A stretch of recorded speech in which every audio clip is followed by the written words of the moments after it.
કોઈએ ઘરે બોલમણું રાખવું નહીં. તમારે એવું હોય તો ના ચાલે હોય તો 2 જણાથી બોલાયો, બાકી બોલમણો પ્રથા સદંતર બંધ કરે છે.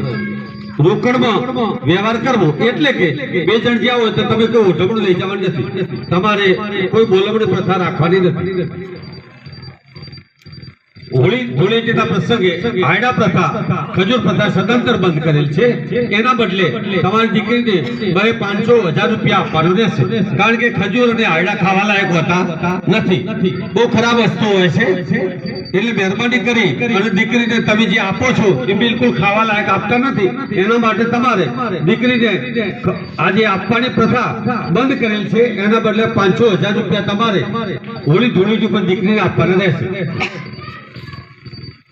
ઘરેણું કરવા માટે 1 થી માંડીને 11 વ્યક્તિઓ જવું, 1 જોડી કપડ, શિખર, સાફર, કુંડી અને 100 ગ્રામ પાયલ ચાંદીની લઈ જવા રહેશે. સમાજના તમામ પ્રકારના વ્યવહારમાં ઉઠમણ પ્રથા બંધ કરે છે, એટલે રોકડમાં વ્યવહાર કરવો. પછી ઉઠમણ પ્રથા ગમે તેમાં હોય, કોઈ પણમાં આપણે ઉઠમણું આપવાનું નથી. મામેરું હોય કે પછી લગ્ન હોય કે સગાઈ હોય, કોઈ પણ પ્રસંગમાં ઉઠમણ કરવાનું નથી. લગ્ન પ્રસંગ મા મહિનો અને વૈશાખ મહિનામાં જ કરવાનું રહેશે.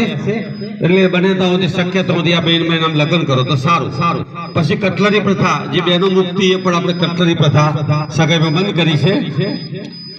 લગ્ન પ્રસંગમાં લગ્ન મૂકવાની સદંતર પ્રથા બંધ કરી છે, એટલે કે હામાં હામે ગળે બેહારવાના રહેશે.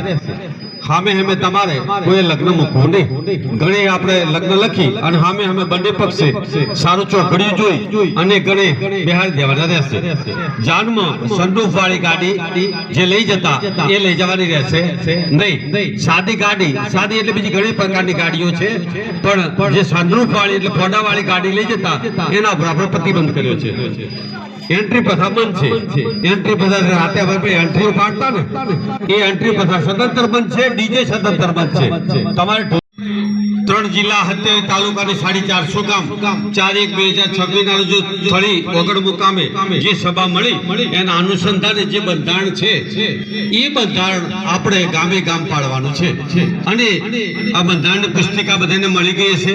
તો એ પ્રમાણે આપણે જ્યારે બંધારણની ચર્ચા કરીએ તો હું વિગતવાર જ્યારે બંધારણ વાંચું છું, થોડો ઇકો હળવો કરજો, થોડોક સાધારણ ઇકો હળવો કરજો. તો અવાજ થોડો હળવો કરજો.